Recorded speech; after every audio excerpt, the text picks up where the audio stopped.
Hi guys, today's video is all about the best long-term investment and the best investment that you can keep for life. So let's get into it. You may have guessed what it is. It's real estate, property. There's several reasons for that, so let's get started. Now, first thing with property is once you've bought the property, in general house prices are always increasing, and they increase a substantial amount, sometimes 10% a year, depends on the area. But in general, if you look at house prices over the last 25 years, in every area, house prices have increased at least a small amount year on year. It's always going to go up just because of inflation. People earn more, so you'll be earning a lot more capital growth there, just from the price increase of your properties. So if you buy a property that costs 100 grand, in 2 years it's now worth 150 grand, then you've already earned 50 grand. Now you don't actually have the cash, but if you were to sell the property, then you would have that cash there. So it's increasing your net worth basically. Even if you've got a mortgage on that property, you probably paid 25,000 down payment deposit. So your debt there is 75, and the amount you earn is 25. Obviously with your mortgage payments, you'll be paying off more and more of the property each year, so your net worth will be increasing. And with the house price increase as well, that will be in addition to that. So in a couple of years your net worth can increase 50 grand or more. That's a solid reason why it's a great investment. Just looking at over 20 years, you can easily become a millionaire. Lots of people become technically millionaires just by staying in their own property for many years. If you bought a house 30 years ago, it may now you probably bought it for next to nothing, and now it's probably worth over $1 million. If you've held it for a long amount of time, depending on the area, but many years ago properties were very, very cheap. Now, next thing is, if you buy the property to rent out, which is what most people do as a long-term investment, with that property, rent will increase with inflation. Obviously you control the rent, and it's up to you if you wish to increase rent every year, or you wish to wait a couple of years, or maybe if you've got a good tenant in there, you might want to just leave them without a rent increase, and then when they finally move out after 4 or 5 years, then you can increase the rent with what the market rate is, or slightly more if your house is particularly it's got something that other homes don't have. Then a large garden or parking, so you can increase the rent a bit more for that kind of thing. As I said, it will increase year on year. The rents are always going up, so you buy the property for the price now, and you can get a fixed mortgage on that, and that payment will then stay the same, and your rents will increase, the property value will increase.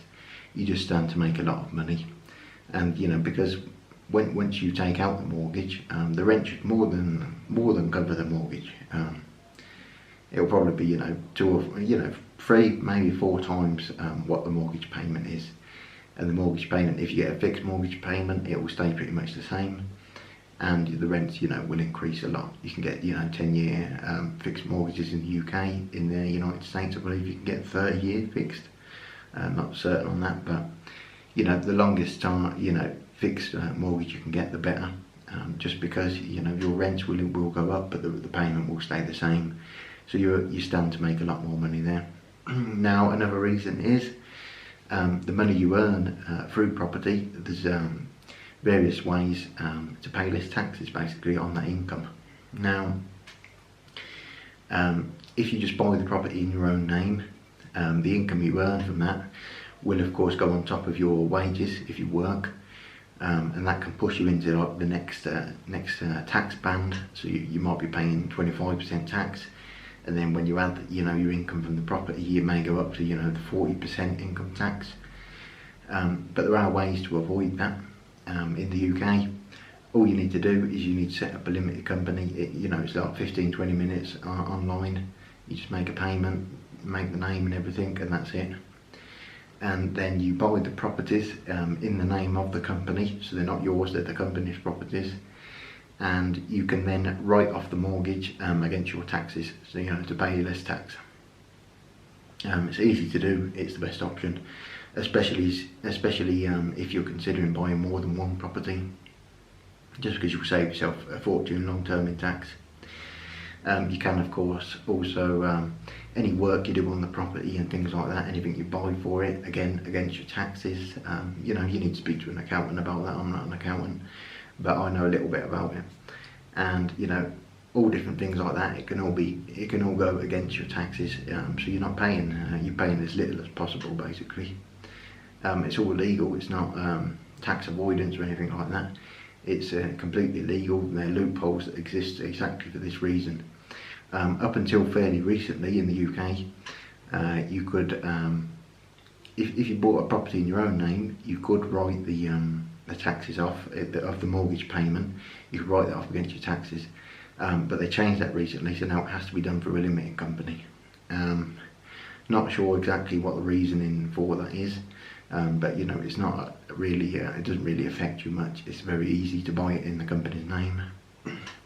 Now, if you do set up a company as well, what you want to do is any money that's earned through the property, through rents, for example, you should just keep that in the company account and use that towards an extra deposit. If you want to pay yourself a small wage, dividends from your company, then you can. But the best idea is to keep the money in there and pay it directly from the company account to buy more properties. Just because if you pay yourself all of the money in a wage and then buy another property, you'll be paying a lot more in tax than you need to. If you just reinvest that in the company, then you won't be paying that income tax.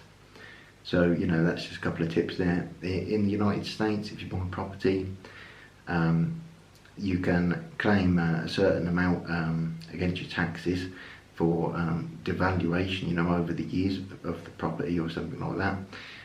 It's for 29.5 years you can claim that, so that's another positive against paying more and more tax. We pay enough as it is, so just that's another reason why it's just great to invest in property. There's lots of tax breaks there. Most of your income you should be able to get without paying too much taxes. You get the long-term capital growth there from the increase in house prices, and you are getting higher rents, things like that. And when you buy one property, if the house price goes up a little bit, you can then value that property. Get someone out from the bank to see what the new value of the property is now that you've perhaps maybe improved it, or just after a few years if house prices have gone up, and you can then take out a loan on that and use that for a deposit on your next property. Just a way to get the ball rolling, and then you can keep doing that and cycling it, and you can quickly build up a large amount of properties with a very small amount of actual investment from you. Really all you need is the first deposit.